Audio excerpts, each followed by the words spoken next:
Hello everyone, I am Preeti. This is my first ever video on YouTube, and today we are going to start PYQ series for UGC NET English exam.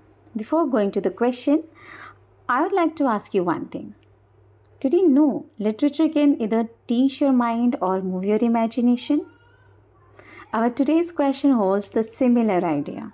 Okay, now let's go to the question. It is of June 2024, and the question is, who stated the following lines?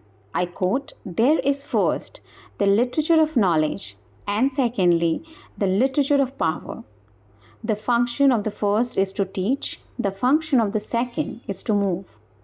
The first is a rudder, and the second an oar or a sail."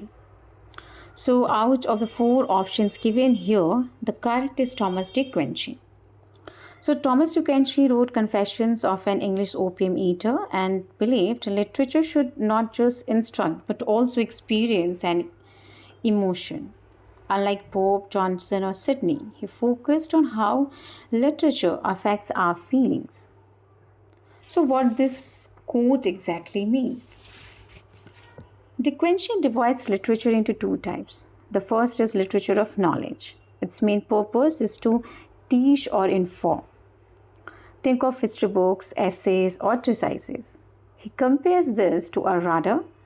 It guides the mind, but it does not create emotion on its own. The second is literature of power. Its main purpose is to move or influence the reader emotionally.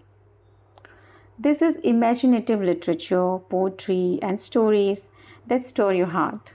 He likens it to an oar or a sail which propels you forward, giving momentum to thoughts and feelings.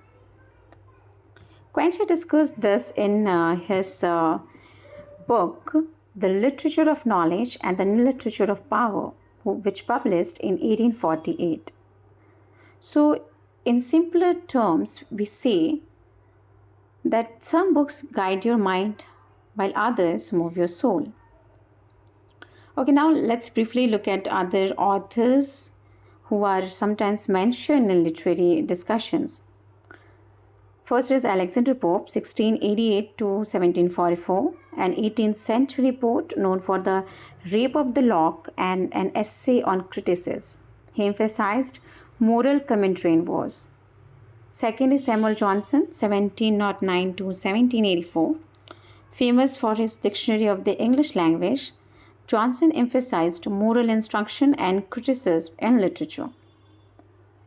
Philip Sidney, 1554 to 1586, a Renaissance poet, soldier, and courtier, best known for Astrophel and Stella and the defense of poesy. Sidney wrote about the moral and educational role of poetry.